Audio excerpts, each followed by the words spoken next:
90s के लोगों ने अपनी जिंदगी में एक ऐसी जंग भी देखी थी जिसका शुमार हिस्ट्री में होने वाली सबसे छोटी जंगों में शामिल है। एक ऐसी जंग जो सिर्फ 38 मिनट तक चली थी। हिस्ट्री में ऐसा पहली दफा होने जा रहा था कि इस जंग की खबर दूसरे मुल्कों तक पहुंचने से पहले ही खत्म हो गई थी। आप ये सुनकर हैरान होंगे कि इस जंग को वर्ल्ड रिकॉर्ड भी मिल चुका है। ये वर्ल्ड रिकॉर्ड गिनीज बुक की तरफ से दिया गया था। आप सोच रहे होंगे कि ये छोटी सी जंग आखिर किन दो मुल्कों के दरमियान हुई होगी।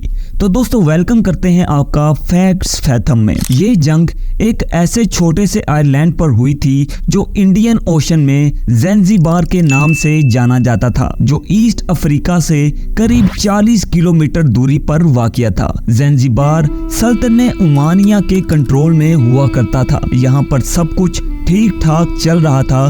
फिर अचानक से एक ऐसी पावर की एंट्री हुई जिसने पॉलिटिक्स की मदद से ईस्ट अफ्रीका और ज़ैंज़िबार पर कब्जा जमाना चाहा। हम बात कर रहे हैं ब्रिटिश रूल के बारे में। ब्रिटिश एम्पायर की ईस्ट अफ्रीका और ज़ैंज़िबार पर बहुत पहले से ही नजर थी। वो लोग यहाँ की कीमती चीजों की पैदावार को अपने कंट्रोल में लाना चाहते थे। दोस्तों ब्रिटिशर खुद को ईस्टर्न कंट्री के मुकाबले में बहुत ही पावरफुल समझते थे, लेकिन उनका प्लान तब तक पूरा नहीं हो सकता था जब तक वो इस आइलैंड को सल्तनत उमानिया के कंट्रोल से बहाल ना करवा लें। लेकिन उस वक्त उमानिया के सुल्तान सैयद बिन सुल्तान थे जो अपने असूलों पर किसी भी किस्म का समझौता नहीं करते थे। दोस्तों सैयद बिन सुल्तान को लाइन ऑफ ओमान भी कहा जाता था। इनके होते हुए ब्रिटिश एम्पायर का ओमान के किसी भी हिस्से पर कब्जा करना नामुमकिन था। सन 1856 में जब इनकी मौत हुई,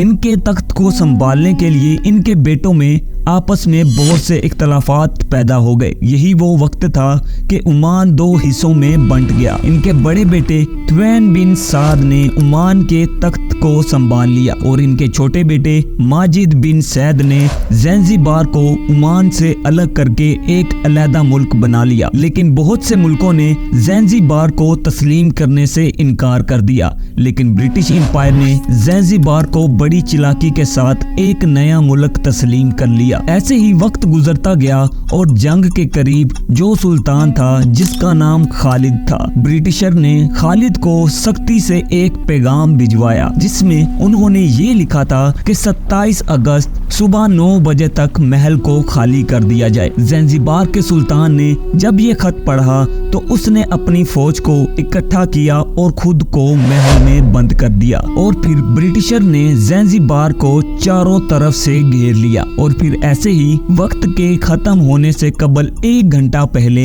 ब्रिटिशर को खालिद की तरफ से एक पैगाम आया जिसमें खालिद ने ये लिखा था कि वो बात करके भी इस मामले को खत्म कर सकते हैं। और ब्रिटिशर ने जवाब दिया कि बात तो तब खत्म हो सकती है जब तुम हमारे दिए हुए हुक्म को मान जाओ। लेकिन खालिद ने इस हुक्म को मानने से इनकार कर दिया। इस वक्त महल में 2800 गार्ड्स मौजूद थे। वक्त के खत्म होते ही ब्रिटिशर ने महल पर अंधाधुंध फायरिंग शुरू कर दी और इसी दौरान सुल्तान चोरी छुपे महल से फरार हो गया। फायरिंग के दौरान 2800 में से 500 गार्ड मारे गए और हैरत की बात यह है कि ब्रिटिशर का सिर्फ एक आदमी जख्मी हुआ था। और ठीक 9:38 पर ब्रिटिशर ने उस महल पर कब्जा कर लिया। इसी तरह ये जंग कबल 38 मिनट चली थी और ब्रिटिशर ने 38 मिनट में महल पर कब्जा कर लिया था। तो दोस्तों उम्मीद करता हूँ आपको इस वीडियो में बहुत कुछ जानने के लिए मिला होगा। ऐसी मजीद इंफॉर्मेटिव वीडियोस के लिए